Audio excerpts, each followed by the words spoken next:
Everyone, I am सुगम। Welcome back. तो कैसे हो आप सब? आई होप आप सब अच्छे होंगे। स्वागत है आप सभी का आपके अपने एसपी स्टडी यूट्यूब चैनल पर। तो गाइस, आज हम यहाँ पर आपके लिए लेकर आए हैं पॉलिटिकल साइंस के जो भी आपके महत्वपूर्ण क्वेश्चन है, यानी पूरा आपका एक पेपर बना दिया है। उसमें आपके जो भी महत्वपूर्ण क्वेश्चन है इस बार के बोर्ड एग्जाम के लिए इम्पोर्टेंट है, उन सारे प्रश्नों को यहाँ पर रखा गया है। ठीक है, तो आपको ये वीडियो पूरा देखना है। आप इस वीडियो को बिल्कुल भी स्किप ना करें। ओके, जो भी आपके महत्वपूर्ण क्वेश्चन है पॉलिटिकल साइंस में, उन सारे प्रश्नों पर यहाँ पर हम डिस्कस करेंगे। तो चलिए बिना टाइम वेस्ट के वीडियो को स्टार्ट करते हैं। और गाइस, अगर सच में आपको ये वीडियो पसंद आए तो आप इस वीडियो को एक लाइक जरूर कर दें। ओके, देखिए गाइस, यहाँ पर हम देखने वाले हैं पॉलिटिकल साइंस का जो आपका मॉडल पेपर है उसका यहाँ पर हम लेकर आए हैं फुल सॉल्यूशन। ठीक है, तो जो भी आपके महत्वपूर्ण क्वेश्चन है यहाँ पर आपको मिलेंगे। तो आपको ये जो वीडियो है पूरा देखना है। इस वीडियो को आप बिल्कुल भी स्किप ना करें। अगर सच में इस बार के बोर्ड एग्जाम में आप 90+ स्कोर करना चाहते हो तो इसी तरह से आपको अपनी मेहनत भी करनी पड़ेगी। ठीक है, तो देखिए यहाँ पर जो पहला प्रश्न है, पहले हम देखेंगे कुछ ऑब्जेक्टिव क्वेश्चन, उसके बाद जो सब्जेक्टिव क्वेश्चन है उनको भी यहाँ पर देखेंगे। ठीक है, तो देखिए पहला प्रश्न है कि भारतीय संविधान को कब लागू किया गया था, यानी जो भारतीय संविधान है उसको कब लागू किया गया था। तो पहले हम ऑप्शन देखेंगे, ऑप्शन को पढ़ लीजिए कौन कौन से यहाँ पर हमें ऑप्शन मिले हैं। तो ए नंबर पर है 26 जनवरी 1950 को। इसके बाद बी नंबर पर है 26 जनवरी 1951 एंड सी नंबर पर है 26 जनवरी 1952 को एंड डी नंबर पर हमें ऑप्शन मिला है इनमें से कोई नहीं। तो प्रश्न क्या था कि भारतीय संविधान को कब लागू किया गया। तो हम सबको पता है 26 जनवरी 1950 को भारत का जो संविधान है उसको लागू किया गया था। ठीक है, अब इसके बाद देखिए जो नेक्स्ट है उसको भी पढ़ लेते हैं। तो अगला यहाँ पर दिया गया है, देखिए नेक्स्ट यहाँ पर दिया गया है कि 1930 में गांधी जी ने किस आंदोलन की शुरुआत की थी। ठीक है, 1930 में गांधी जी ने किस आंदोलन की शुरुआत की थी। पहले ऑप्शन पढ़ लेते हैं क्या क्या दिए गए हैं। यहाँ पर हमें ए नंबर पर ऑप्शन मिला है सविनय अवज्ञा आंदोलन।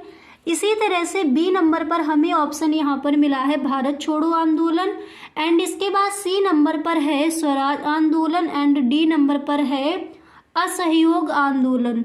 तो 1930 में गांधी जी ने किस आंदोलन की शुरुआत की थी। तो यहाँ पर हमारा जो ए नंबर पर ऑप्शन है सविनय अवज्ञा आंदोलन, यही हो जाएगा हमारा राइट आंसर।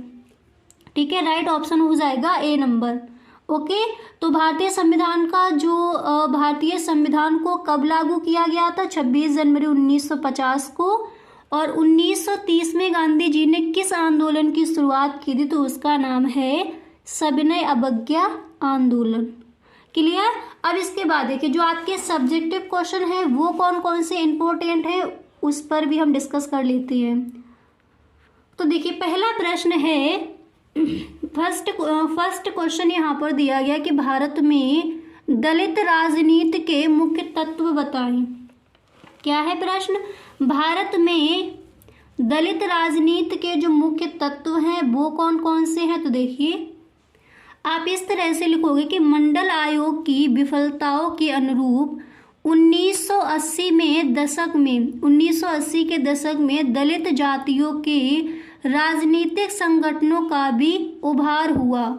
इसके बाद आप लिखोगे कि 1978 में बामसेफ का गठन हुआ। यह सरकारी कर्मचारियों का कोई साधारण या ट्रेड यूनियन नहीं था। इसके बाद यहाँ पर इस तरह से आपको लिखना है कि इस संगठन ने बहुजन यानी अनुसूचित जाति, अनुसूचित जनजाति, अन्य पिछड़े वर्ग और अल्पसंख्यकों की राजनीतिक सत्ता की जबरदस्त तरफदारी की।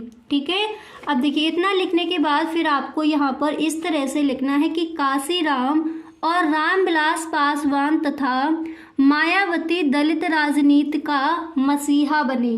तो क्वेश्चन हमारा यहाँ पर किस तरह से आस्क किया गया था, प्रश्न हमें यहाँ पर मिला था। एक बार प्रश्न को दोबारा से पढ़ते हैं। तो क्वेश्चन था कि भारत में दलित राजनीति के मुख्य तत्व बताएं। ठीक है। तो इसका जो आंसर है आप इस तरह से लिख कर आओगे।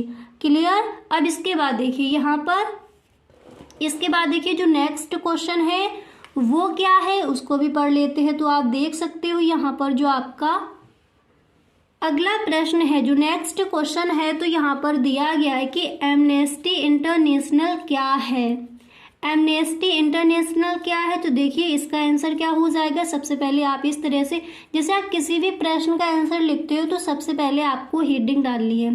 जैसे यहाँ पर पूछा गया है कि एमनेस्टी इंटरनेशनल क्या है, तो पहले आप यहाँ पर बीच में हेडिंग डालोगे एमनेस्टी इंटरनेशनल, इसके बाद जो इसका आंसर हो जाएगा वो आप लिखोगे। ठीक है, बोर्ड एग्जाम में क्वेश्चन आज किए जाते हैं, तो क्वेश्चन नंबर क्या है वो, और जब आप आंसर लिखोगे तो सबसे पहले आपको हेडिंग डालनी है। ठीक है, इसी तरह से आप लिख कर आओगे। इसके बाद देखिए आप लिखोगे कि एमनेस्टी इंटरनेशनल एवं स्वयंसेवी संगठन है, यह पूरे विश्व में मानवाधिकारों की रक्षा के लिए अभियान चलाता है। देखिए आप इस तरह से लिखोगे, रक्षा के लिए अभियान चलाता यह संगठन मानवाधिकारों से जुड़ी रिपोर्ट तैयार और प्रकाशित करता है। सरकारों को ये रिपोर्ट अक्सर नागवार लगती है क्योंकि एमनेस्टी का ज़्यादा जोर सरकारों द्वारा किए जा रहे हैं दुर्व्यवहार पर होता है। अब देखिए इसके बाद यहाँ पर आप लिखोगे कि बहरहाल ये रिपोर्ट मानवाधिकारों से संबंधित अनुसंधान और तरफदारी में बड़ी महत्वपूर्ण भूमिका निभाती है। तो प्रश्न हमारा क्या था, एक बार प्रश्न को देख लीजिए। क्वेश्चन था कि एमनेस्टी इंटरनेशनल क्या है। तो आई होप आपको ये समझ आ गया होगा। इसको एक बार दोबारा से देख लेते हैं। आप इस तरह से लिखोगे कि एमनेस्टी इंटरनेशनल एवं स्वयंसेवी संगठन है, यह पूरे विश्व में मानवाधिकारों की रक्षा के लिए अभियान चलाता है। यह संगठन मानवाधिकार से जुड़ी रिपोर्ट तैयार और प्रकाशित करता है। सरकारों को ये रिपोर्ट अक्सर नागवार लगती है क्योंकि एमनेस्टी का ज़्यादा जोर सरकारों द्वारा किए जा रहे हैं दुर्व्यवहार पर होता है। बहरहाल ये रिपोर्ट मानवाधिकारों से संबंधित अनुसंधान और तरफदारी में बड़ी महत्वपूर्ण भूमिका निभाती है। तो जो आपका प्रश्न था कि एमनेस्टी इंटरनेशनल क्या है, इस प्रश्न का आंसर आप इस तरह से लिख कर आओगे। और भारत में दलित राजनीति के मुख्य तत्व कौन कौन से हैं वो भी यहाँ पर हमने देख लिए। ओके, अब इसके बाद जो आपका अगला प्रश्न है उसको भी पढ़ लेते हैं। और गाइस अगर अभी तक आप इस वीडियो में बने हुए हो तो एक बार सभी दोस्तों में आप इस वीडियो को शेयर ज़रूर कर दें। ओके, तो चलिए जो आपका अगला प्रश्न है उसको देख लेते हैं। गाइस अगर अभी तक आप इस वीडियो में बने हुए हो तो आई होप ये वीडियो आपको पसंद आ रहा होगा। अगर सच में ये वीडियो आपको पसंद आ रहा है तो आप इस वीडियो को एक लाइक कर दें, और अगर आप इस चैनल पर पहली बार आए हो तो इस चैनल को सब्सक्राइब कर लेना एंड बेल आइकन को भी प्रेस कर देना ताकि वीडियो की जो भी नोटिफिकेशन हो वो सबसे पहले आपके पास पहुंचे और एक भी वीडियो आपसे छूटे ना, ताकि 90+ इस बार के बोर्ड एग्जाम में आप स्कोर 100% कर सकें। ओके, आज हम देखने वाले हैं पॉलिटिकल साइंस का जो आपका मॉडल पेपर है उसका यहाँ पर हम देखेंगे आज फुल सॉल्यूशन। ठीक है, तो जितने भी प्रश्न यहाँ पर आपको दिए जाएं सारे ही प्रश्न आपके इम्पोर्टेंट हैं। इन सारे प्रश्नों को आपको साथ ही साथ लिखते चलना है। ठीक है, जो भी प्रश्न है आपके महत्वपूर्ण हैं तो इन सारे प्रश्नों को आप साथ ही साथ लिखते चलिए। बोर्ड एग्जाम के लिए सभी प्रश्न आपके इम्पोर्टेंट हैं। ठीक है, तो चलिए शुरू करते हैं। तो पहला प्रश्न यहाँ पर आप देख सकते हो, जो आपका फर्स्ट क्वेश्चन है वो यहाँ पर क्या दिया गया है। ठीक है, तो चलिए प्रश्न को पढ़ते हैं। इसी तरह से गाइस पॉलिटिकल साइंस का आपका एक और वीडियो बनेगा, उसमें भी आपको जितने भी महत्वपूर्ण क्वेश्चन रह जाएंगे वो आपको कवर कराए जाएंगे। तो अगर अभी तक आपने इस चैनल को सब्सक्राइब नहीं किया है तो आप कर लीजिए, और गाइस बेल आइकन को भी प्रेस कर देना ताकि वीडियो की जो भी नोटिफिकेशन हो वो सबसे पहले आपके पास पहुंचे और एक भी वीडियो आपसे छूटे ना, ताकि इसी तरह से हर सब्जेक्ट में आप अपने पूरे के पूरे नंबर ला सको। ठीक है, तो चलिए शुरू करते हैं। यहाँ पर जो आपका पहला प्रश्न है दिया गया है कि संयुक्त राष्ट्र संघ के उद्देश्य क्या क्या हैं। ठीक है। तो जो संयुक्त राष्ट्र संघ के उद्देश्य हैं वो हमें यहाँ पर बताने हैं। तो चलिए जो इसका आंसर होगा वो देख लेते हैं। आप इस तरह से लिख कर आओगे कि संयुक्त राष्ट्र एक ऐसी अंतर्राष्ट्रीय संस्था है। ठीक है, क्वेश्चन क्या था, संयुक्त राष्ट्र संघ के उद्देश्य क्या है, तो आप इस तरह से लिखोगे कि संयुक्त राष्ट्र संघ एक ऐसी अंतर्राष्ट्रीय संस्था है जिसकी स्थापना युद्धों को रोकने, आपसी शांति और भाईचारा स्थापित करने तथा जन कल्याण के कार्य, देखिए जन कल्याण के कार्य, इतना लिखने के बाद फिर आप लिखोगे जन कल्याण के कार्य करने के लिए की गई है। तो यहाँ तक आपको समझ आ गया। अब एक बार इसको दोबारा से देख लेते हैं। इस तरह से आप अपना ये जो वीडियो है देखिए, ताकि जितने भी क्वेश्चंस हो यहाँ पर ही उनके आंसर जो है आपको समझ आ जाए, याद करने में आपको बिल्कुल भी दिक्कत ना आए। ठीक है, तो देखिए संयुक्त राष्ट्र संघ एक ऐसी अंतर्राष्ट्रीय संस्था है जिसकी स्थापना युद्धों को रोकने, आपसी शांति और भाईचारा स्थापित करने तथा जन कल्याण के कार्य के लिए की गई है। इसके बाद आप लिखोगे आजकल संसार के छोटे बड़े लगभग, देखिए इसके बाद आपको यहाँ पर इस तरह से लिखना है। अब इसका जो पूरा आंसर है यहाँ पर आप देख सकती हो। इस तरह से आप लिखोगे आजकल संसार के छोटे बड़े लगभग 192 देश इसके सदस्य हैं। इस संस्था की विविध स्थापना 24 अक्टूबर 1945 ईस्वी को हुई थी। इस संस्था का मुख्य कार्यालय न्यूयॉर्क अमेरिका में है। तो क्वेश्चन हमारा यहाँ पर क्या दिया गया था, अब एक बार प्रश्न को दोबारा से पढ़ लीजिए। क्वेश्चन यहाँ पर आज दिया गया था कि संयुक्त राष्ट्र संघ के जो उद्देश्य हैं वो क्या क्या हैं, तो उनको यहाँ पर हमने देख लिया। ठीक है, इस तरह से आप इस प्रश्न का आंसर लिख कर आओगे। क्लियर। अब इसी तरह से जो आपका अगला प्रश्न है उसको भी पढ़ लीजिए। तो देखिए यहाँ पर जो आपका नेक्स्ट क्वेश्चन है क्या दिया गया है, सॉरी यहाँ पर आप उद्देश्य और देख लीजिए। ठीक है, तो संयुक्त राष्ट्र संघ क्या था यहाँ पर आपने देख लिया। अब इसके उद्देश्य क्या क्या है उनको भी देख लिए थे, इसके जो एम है वो क्या क्या है। ठीक है, तो देखिए अंतर्राष्ट्रीय शांति और सुरक्षा को बनाए रखना, दूसरा हो जाएगा भिन्न भिन्न यानी अलग अलग राष्ट्रों के बीच मैत्रीपूर्ण संबंधों को बढ़ावा देना। इसके बाद तीसरा आप लिखोगे आपसी सहयोग द्वारा आर्थिक, सामाजिक, सांस्कृतिक तथा मानवीय ढंग से अंतर्राष्ट्रीय समस्याओं को हल करना। तो संयुक्त राष्ट्र संघ क्या है ऊपर आपने देख लिया, इसके उद्देश्य क्या क्या है उनको भी यहाँ पर आप देख चुके हो। अब इसके बाद जो सेकंड क्वेश्चन है उसको भी पढ़ लीजिए। तो यहाँ पर आप देख सकते हो जो आपका अगला प्रश्न है, जो आपका सेकंड क्वेश्चन है वो क्या दिया गया है उसको देख लेते हैं। तो यहाँ पर नेक्स्ट क्वेश्चन आपका दिया गया है कि भूमंडलीय तापन या ग्लोबल वार्मिंग क्या है। ठीक है, भूमंडलीय तापन या ग्लोबल वार्मिंग क्या है इसको समझते हैं। तो देखिए इसका जो आंसर है वो हम इस तरह से लिख कर आएंगे। देखिए इसका आंसर हो जाएगा कि 57% तक global warming carbon dioxide gas के कारण होती है। ठीक है, 57% तक global warming carbon dioxide gas के कारण होती है। इसके बाद आप लिखोगे कि ग्लोबल वार्मिंग में 25% तक की भागीदारी क्लोरोफ्लोरोकार्बन यौगिकों यानी CFCs की है। इसके बाद यहाँ पर आपको लिखना है, देखिए इसके बाद यहाँ पर आप लिखोगे कि मीथेन गैस के कारण लगभग 12% तक ग्लोबल वार्मिंग और नाइट्रोजन के ऑक्साइडों के कारण लगभग 6% तक ग्लोबल वार्मिंग होती है। अब एक बार इसको यहाँ से दोबारा से देखते हैं। देखिए 57% तक global warming carbon dioxide gas के कारण होती है।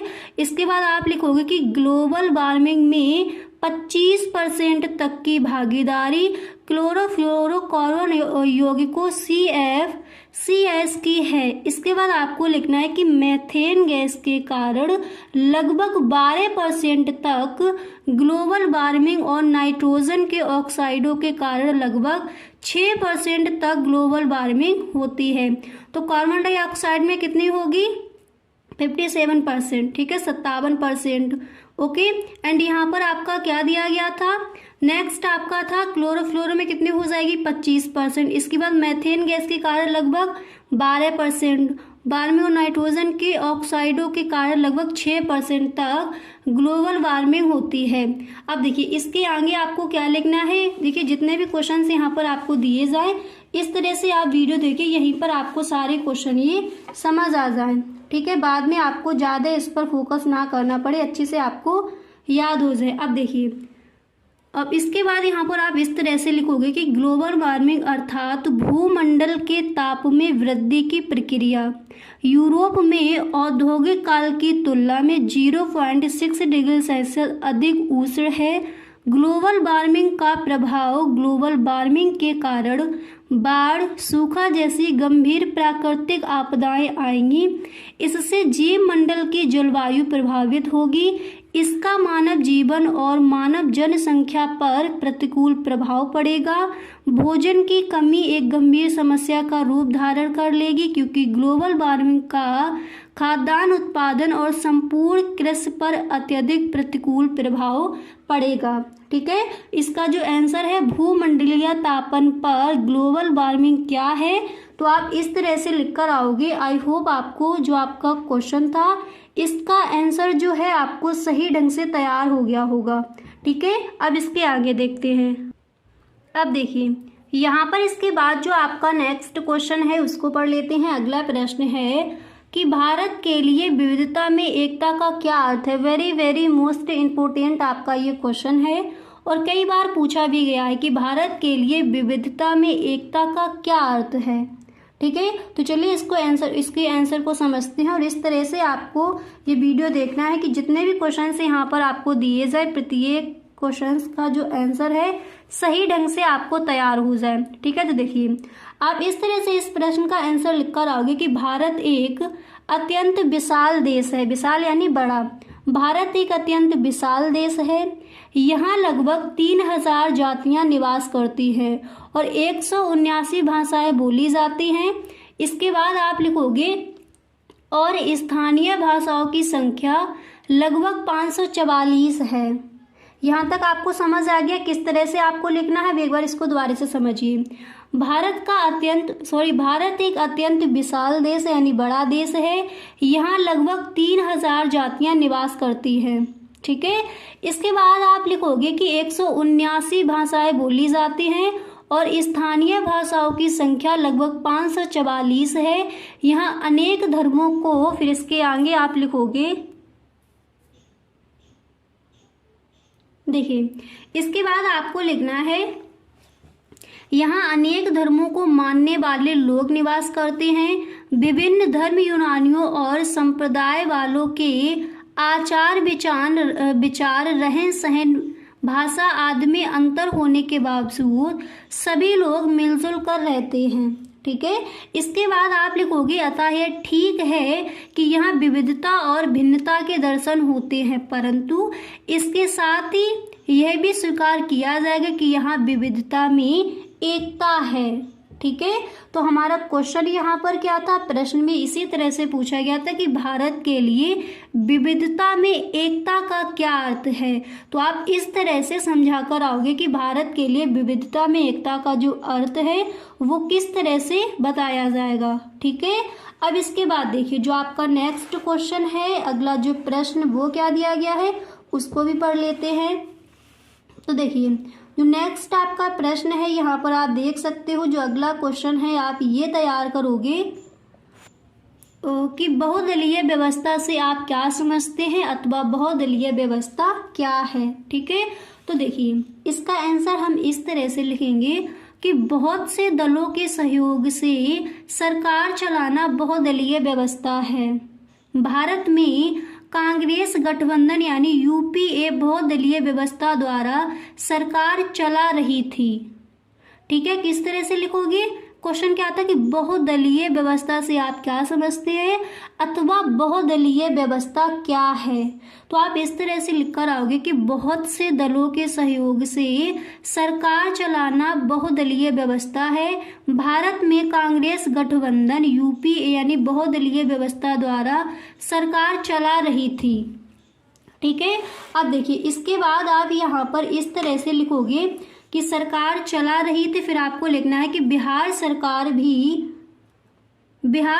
भी गठबंधन व्यवस्था से सरकार चला रही थी। केंद्र में अटल बिहारी वाजपेयी ने भी एनडीए के अनेक दल के साथ मिलकर सरकार बनाई। ठीक है, फिर इसके बाद आप लिखोगे कि वर्तमान में केंद्र की मोदी सरकार भी बहुदलीय व्यवस्था का एक नमूना है क्योंकि इसमें भी कई दल सम्मिलित हैं। ठीक है, तो इस तरह से हम जो आपका क्वेश्चन था इसका आंसर हम इस तरह से लिख कर आएंगे कि बहुदलीय व्यवस्था से आप क्या समझते हैं। नहीं तो यही प्रश्न इस तरह से भी पूछा जा सकता है कि बहुदलीय व्यवस्था क्या है। ठीक है, अब इसके बाद जो आपके कुछ और भी प्रश्न हैं उनको भी देख लेते हैं। अब देखिए अगला जो प्रश्न आपका है, तो नेक्स्ट क्वेश्चन आप देख सकते हो, आपको ये तैयार करना है कि एक ध्रुवीयता और दो ध्रुवीयता में अंतर बताइए। ठीक है, एक ध्रुवीयता और दो ध्रुवीयता में अंतर क्या है वो आपको बताना है। आप इस तरह से लिख कर आओगे कि द्वितीय विश्व युद्ध के बाद संयुक्त राष्ट्र अमेरिका तथा सोवियत संघ दो महाशक्तियों के रूप में उभरे। फिर आप लिखोगे कि अमेरिका उदारवादी का समर्थक था तथा सोवियत संघ समाजवादी का था। किस तरह से लिखना है कि द्वितीय विश्व युद्ध के बाद संयुक्त राष्ट्र अमेरिका तथा सोवियत संघ दो महाशक्तियों के रूप में उभरे। अमेरिका उदारवादी का समर्थक था तथा सोवियत संघ समाजवादी का था। दोनों ने अपनी शक्ति बढ़ाई। दुनिया के अधिकाधिक देश किसी एक महाशक्ति के में आ गए। दोनों बीच खुला मुकाबला चल पड़ा। ठीक है, इस तरह से आप लिखोगे। फिर इसके आगे आपको लिखना है, अब देखिए इसके आगे आप लिखोगे आगे दोनों के बीच खुला मुकाबला चल पड़ा क्योंकि वे एक दूसरे के प्रति थे। 1991 में सोवियत संघ के विघटन के साथ ही दो ध्रुवीयता भी चली गई। तो क्वेश्चन हमारा था कि एक ध्रुवीयता और दो ध्रुवीयता में क्या अंतर है, आप इस तरह से स्पष्ट करके आओगे। अब देखिए इसी के साथ जो आपका नेक्स्ट क्वेश्चन है वो क्या है उसको भी पढ़ लेते हैं। जो अगला प्रश्न है हम ये तैयार कर लेंगे कि प्रत्यक्ष विदेशी निवेश क्या है। ठीक है, तो पॉलिटिकल साइंस में आप इस तरह से अपनी तैयारी कर लीजिए कि एक भी नंबर आपका छूटे ना। तो प्रत्यक्ष विदेशी निवेश क्या है, आप इस तरह से इसका आंसर लिख कर आओगे। देखिए आपको इस तरह से लिखना है कि व्यापार उद्योग के क्षेत्र में विदेशी कंपनियों को आमंत्रित कर प्रत्यक्ष तौर पर अपना उद्योग स्थापित करना ही प्रत्यक्ष विदेशी निवेश है। ठीक है, अब देखिए इसके बाद आप इस तरह से लिखोगे कि इस प्रकार से व्यापार में मुनाफा की उम्मीद को ज्यादा रखा जाता है जिससे आर्थिक विकास में सहायता प्रदान होती है। तो हमारा क्वेश्चन यहाँ पर था कि प्रत्यक्ष विदेशी निवेश क्या है, इसका आंसर आप इस तरह से लिख कर आओगे। अब इसी तरह से अब यहाँ पर देखिए इसी तरह से जो आपका नेक्स्ट क्वेश्चन है उसको भी पढ़ लेते हैं। ठीक है, तो देखिए जो अगला प्रश्न है वो क्या दिया गया है उसको भी देख लीजिए। तो देखिए नेक्स्ट क्वेश्चन आप ये तैयार कर लोगे। अगला प्रश्न आपको ये तैयार करना है कि ताशकंद समझौते पर एक संक्षिप्त टिप्पणी लिखिए। ताशकंद समझौते पर एक संक्षिप्त टिप्पणी लिखिए। तो देखिए किस तरह से आपको यहाँ पर लिखना है उसको समझ लेते हैं। आप इस तरह से लिख कर आओगे, इसका जो आंसर है ये हो जाएगा कि ताशकंद समझौते भारत और याक के 1965 के युद्ध के बाद दोनों के बीच एक संधि हुई है। इसके बाद आपको लिखना है जिसे ताशकंद समझौते कहा गया। ओके, इतना लिखने के बाद फिर यहाँ पर आप लिखोगे, देखिए इतना लिखने के बाद आप लिखोगे कि ताशकंद समझौता सोवियत संघ के प्रभाव में हुआ था। दोनों देशों के प्रधानमंत्री के बीच हस्ताक्षर हुआ था। तो ताशकंद समझौते पर संक्षिप्त टिप्पणी कीजिए। आप इस तरह से जो आपका क्वेश्चन था इसका जो आंसर है आप इस तरह से लिखकर आ सकती हो। इसी के साथ जो आपका नेक्स्ट क्वेश्चन है उसको भी पढ़ लेते हैं। अगला प्रश्न आपको कौन सा तैयार करना है, तो देखिए नेक्स्ट क्वेश्चन आप यहाँ पर तैयार करोगे कि स्वतंत्रता के बाद महिलाओं की स्थिति में क्या परिवर्तन आया। Very very most important question है आपका ये, ठीक है। तो स्वतंत्रता के बाद महिलाओं की स्थिति में क्या परिवर्तन आया, फटाफट से देख लीजिए इस प्रश्न का जो आंसर है क्या हो जाएगा। तो आप इस तरह से लिखोगे कि स्वतंत्रता के बाद महिलाओं की स्थिति को असमानता से समानता तक लाने के जागरूक प्रयास होते हैं। ओके, स्वतंत्रता के बाद महिलाओं की स्थिति को असमानता से समानता तक लाने के जागरूक प्रयास होते हैं। फिर आप लिखोगे कि वर्तमान काल में महिलाओं की पुरुषों के साथ समानता का दर्जा प्राप्त है। ओके, वर्तमान काल में महिलाओं की पुरुषों के साथ समानता का दर्जा प्राप्त है। इतना लिखने के बाद फिर यहाँ पर आपको इस तरह से लिखना है कि महिलाएं किसी भी प्रकार की शिक्षा या प्रशिक्षण को चुनने के लिए स्वतंत्र हैं, यद्यपि कानूनी तौर पर महिलाएं पुरुषों के समान अधिकार रखती हैं। तो क्वेश्चन हमारा क्या था कि स्वतंत्रता के बाद महिलाओं की स्थिति में क्या क्या परिवर्तन आया, ठीक है। तो आप इस तरह से समझा कर आओगे इस प्रश्न के आंसर को। तो आई होप आपको समझ आ गया होगा कि कौन कौन से आपके महत्वपूर्ण क्वेश्चन हैं जिनको आपको तैयार करना है। गाइस इसी तरह से आपका नेक्स्ट वीडियो भी बनेगा, उसमें भी आपको जो महत्वपूर्ण क्वेश्चन है वो मिलेंगे।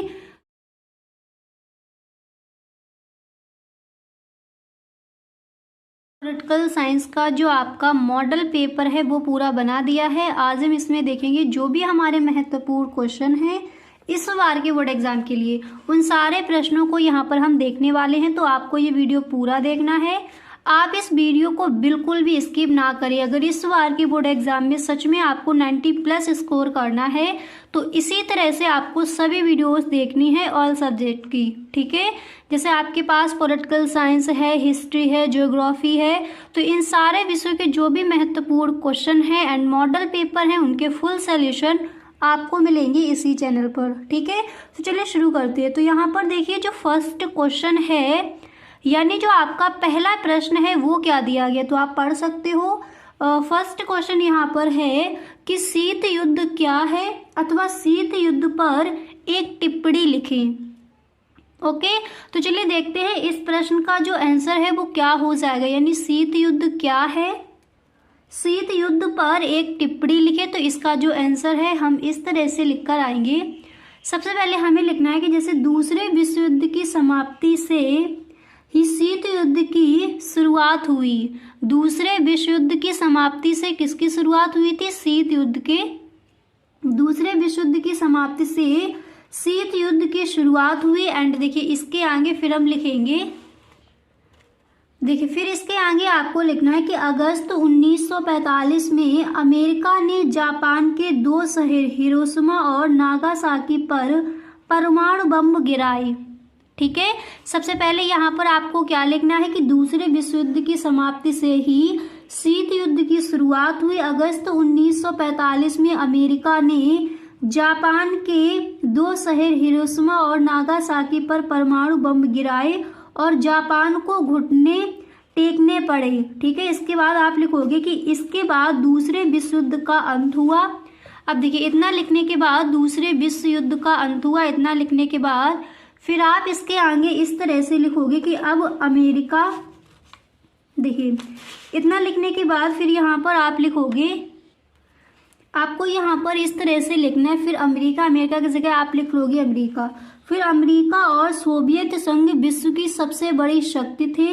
इनके पास इतनी क्षमता थी कि विश्व की किसी भी घटना को प्रभावित कर सके, ठीक है, किसी भी घटना को प्रभावित कर सके। फिर इसके आगे आप इस तरह से लिखोगे कि अमेरिका और सोवियत संघ का महाशक्ति बनने की होड़ में एक दूसरे के मुकाबले खड़ा होना शीत युद्ध का कारण बना। शीत युद्ध शुरू होने के पीछे यह समझ भी हाँ, यह समझ भी काम कर रही थी कि परमाणु बम से होने वाले विध्वंस, ठीक है, तो आप इस तरह से लिखोगे कि परमाणु बम से होने वाले विध्वंस की मार झेलना किसी भी राष्ट्र के बूते की बात नहीं है। अब यहाँ पर देखिए, इसका ये जो आपका क्वेश्चन क्या था, एक बार प्रश्न को पढ़ते हैं। प्रश्न हमें दिया गया था कि शीत युद्ध क्या है, अथवा यही प्रश्न आपका इस तरह से पूछ लिया जाएगा कि शीत युद्ध पर एक संक्षिप्त टिप्पणी लिखें, ठीक है। तो यहाँ तक आपको समझ आ गया। अब इसके बाद देखिए आप किस तरह से लिख कर आओगे, इसका आंसर आपको इसी तरह से लिख कर आना है, ठीक है। ज़्यादा शॉर्ट में इसका जो आंसर है आप नहीं लिख कर आओगे। फिर आपको इस तरह से लिखना है कि शीत युद्ध की प्रमुख सैन्य विशेषताओं पर ध्यान दें। इसमें दो महाशक्तियां और उनके अपने अपने गुट थे। इन परस्पर प्रतिद्वंदी गुटों में शामिल देशों से अपेक्षा थी कि वे तर्क संगत और जिम्मेदारी भरा व्यवहार करेंगे। इसके बाद आप लिखोगे कि इन देशों को एक विशेष अर्थ में तर्क संगत और जिम्मेदारी भरा बर्ताव करना था। इसके बाद आपको लिखना है कि परस्पर विरोधी गुटों में शामिल देशों को समझाना था कि इसकी वजह से दो महाशक्तियां और उनकी इसके बाद यहाँ पर आप लिखोगे और उनकी अगुवाई वाले गुटों के बीच पारस्परिक अवरोध का संबंध हो तो युद्ध लड़ना दोनों के विध्वंसक साबित होगा, ठीक है। अब देखिए इतना लिखने के बाद फिर यहाँ पर आप इस तरह से लिखोगे। देखिए इतना लिखने के बाद फिर आप यहाँ पर इस तरह से लिखोगे, साबित होगा। इस संदर्भ में जिम्मेदारी का मतलब था कि संयम से काम लेना और तीसरे विश्व युद्ध के जोखिम से बचना। इस प्रकार शीत युद्ध ने समूची मनुष्य जाति पर मंडराते खतरे को जैसे तैसे संभाल लिया, ठीक है।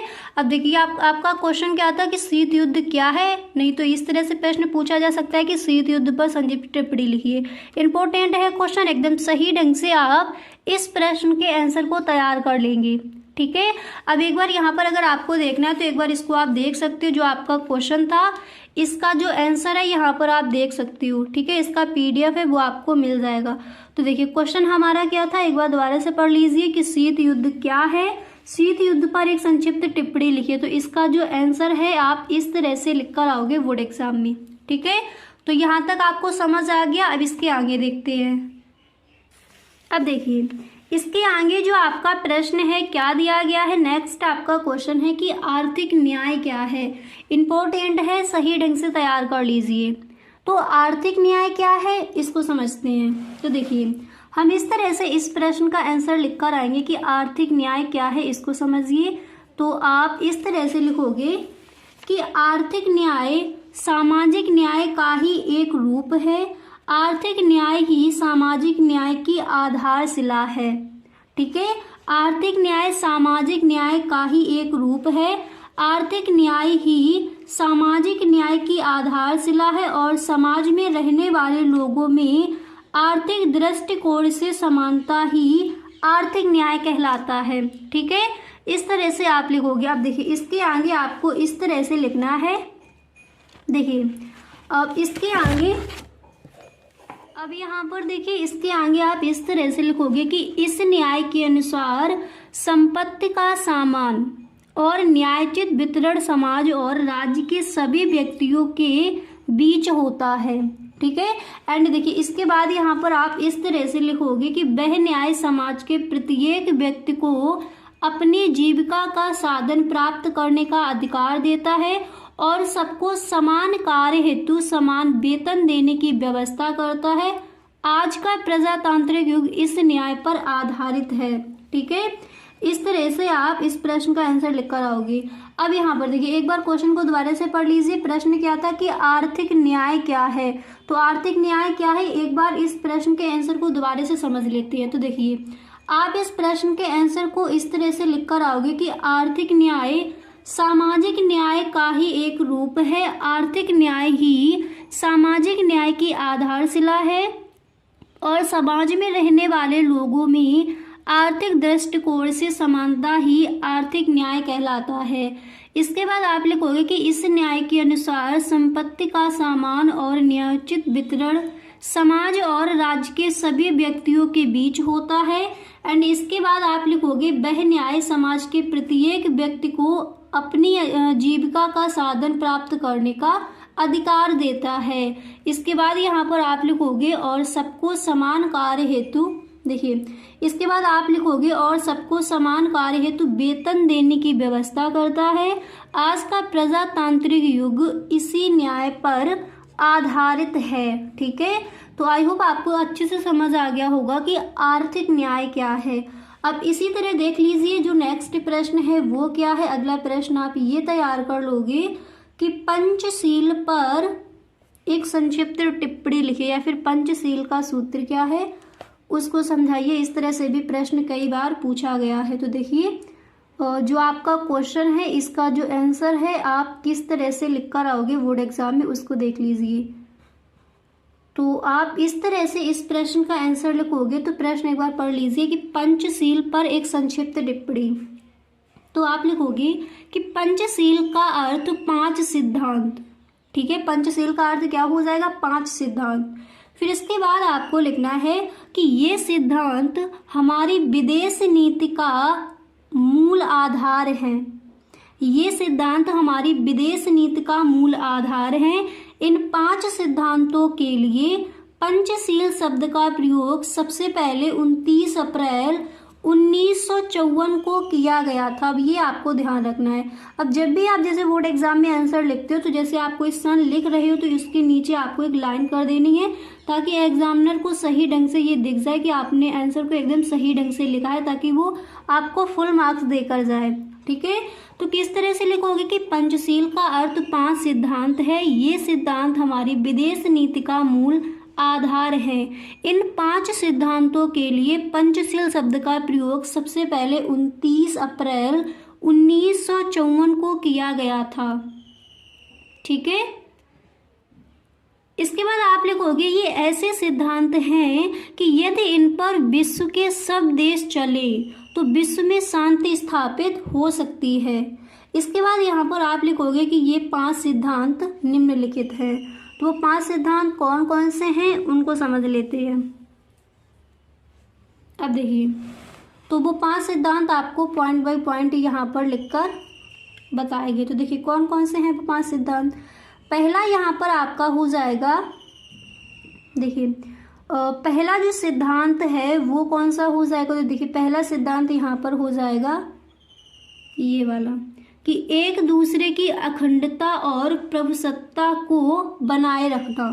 ठीक है, इसके बाद यहाँ पर देखिए सेकंड आपका हो जाएगा कि एक दूसरे पर आक्रमण ना करना। ओके, इसके बाद यहाँ पर जो तीसरा है उसको भी पढ़ लीजिए। तीसरा आप यहाँ पर इस तरह से लिखोगे कि एक दूसरे के आंतरिक मामलों में हस्तक्षेप ना करना। इसके बाद यहाँ पर चौथा लिखना है कि शांतिपूर्ण सह अस्तित्व के सिद्धांत को मानना। इसके बाद 5वां लिखोगे कि आपस में समानता और मित्रता को बनाए रखना।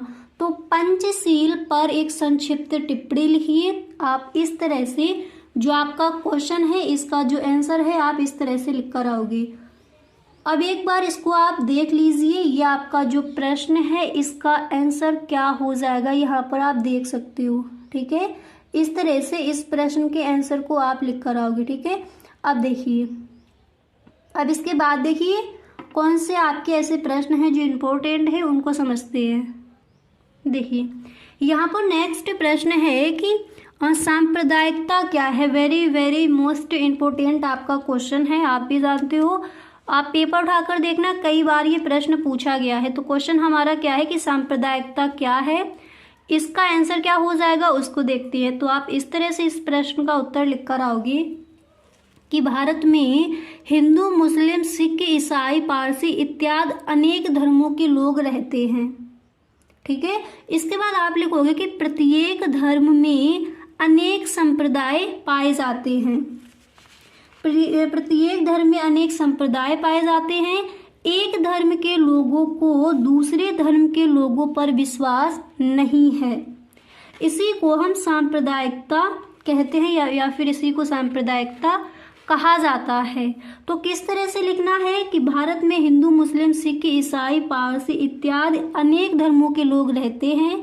प्रत्येक धर्म में अनेक संप्रदाय पाए जाते हैं। एक धर्म के लोगों को दूसरे धर्म के लोगों पर विश्वास नहीं है, इसी को हम कहते हैं सांप्रदायिकता। इसके बाद आपको लिखना है कि वैसे सांप्रदायिकता का पर्याय हिंदुत्व से भी लगाया जाता है। इस हिंदुत्व शब्द का प्रतिपादन सावरकर थे, जिनका कहना था कि भारत हिंदुओं का देश है।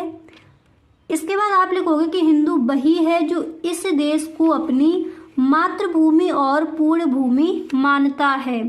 ठीक है, अब देखिए इतना लिखने के बाद फिर आपको यहाँ पर इस तरह से लिखना है। देखिए, तो हिंदू वही है जो इस देश को अपनी मातृभूमि और पुण्य भूमि मानता है, अतः जो ऐसा नहीं करता या फिर जो ऐसा नहीं सोचता है उन्हें इस देश में रहने का कोई अधिकार नहीं है। भारतीय राजनीति में सांप्रदायिकता के निम्नलिखित प्रभाव पड़े हैं। तो वो प्रभाव कौन कौन से पड़े हैं उनको समझते हैं। तो देखिए पॉइंट बाय पॉइंट आपको यहाँ पर लिखना है। तो फर्स्ट यहाँ पर आप इस तरह से लिखोगे कि सांप्रदायिकता ने लोकतंत्र को कमजोर किया है।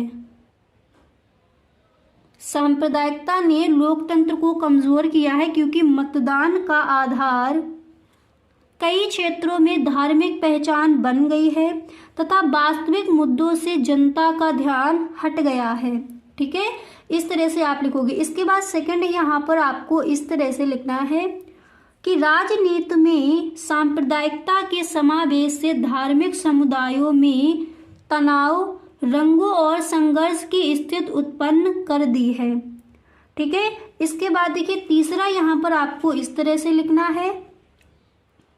देखिए तीसरा यहाँ पर आप लिखोगे कि सांप्रदायिकता के कारण राजनीतिक लाभ की दृष्टि से राजनीतिक दल ने अल्पसंख्यक के प्रति तुष्टीकरण और वोट की नीति अपना ली है, जबकि उनका वास्तविक विकास नहीं हो पाया।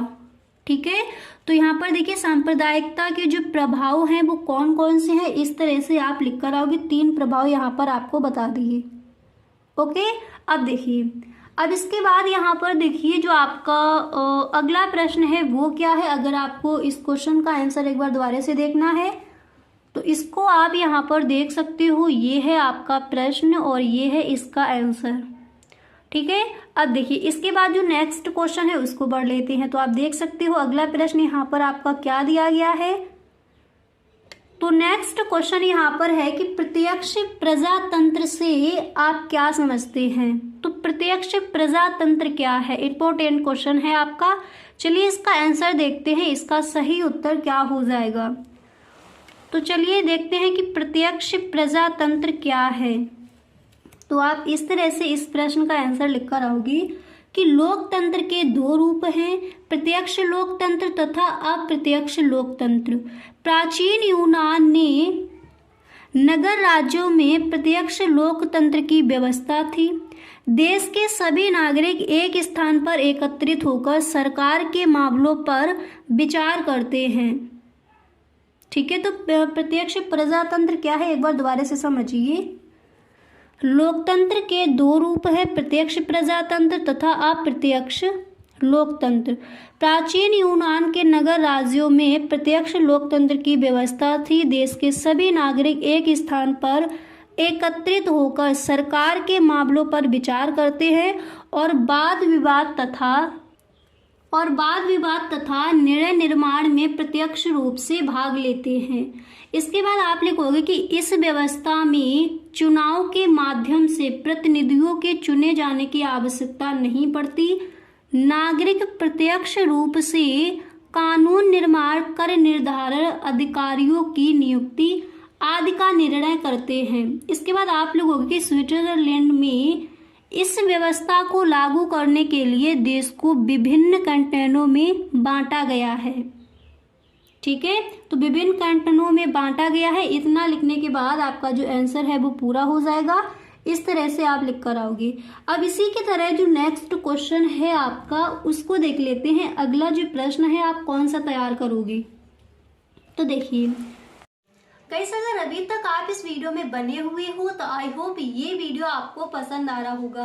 अगर सच में ये वीडियो आपको पसंद आ रहा है तो आप इस वीडियो को एक लाइक कर दें, और अगर आप इस चैनल पर पहली बार आए हो तो इस चैनल को सब्सक्राइब कर लेना एंड बेल आइकन को भी प्रेस कर देना, ताकि वीडियो की जो भी नोटिफिकेशन हो वो सबसे पहले आपके पास पहुंचे और एक भी वीडियो आपसे छूटे ना, ताकि 90+ इस बार के बोर्ड एग्जाम में आप स्कोर 100% कर सको। ओके, अब यहाँ पर देखिए इसके बाद जो आपका अगला प्रश्न है वो क्या दिया गया है उसको भी समझ लेते हैं।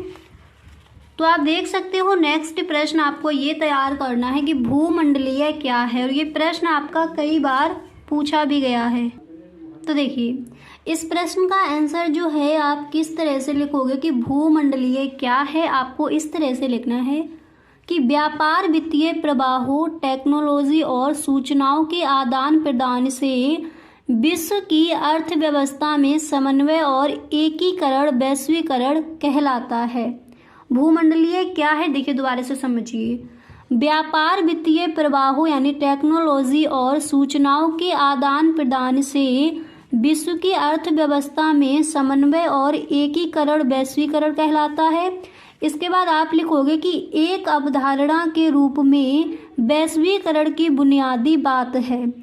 प्रभाव कई तरह के हो सकते हैं। विश्व के एक हिस्से के विचारों को दूसरे हिस्सों में पहुंचाना, पूंजी का एक से ज़्यादा जगहों पर जाना, वस्तुओं का कई देशों में पहुंचना और व्यापार तथा बेहतर आजीविका की तलाश में दुनिया के विभिन्न हिस्सों में लोगों की आवाजाही।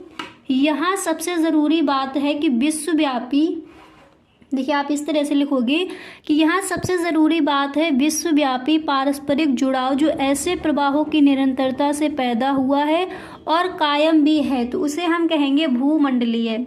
ठीक है, तो इस प्रश्न का जो आंसर है आप इस तरह से लिख कर आओगे। तो आई होप आपको समझ आ गया होगा कि इन सारे प्रश्नों के जो आंसर हैं आप किस तरह से लिखोगी।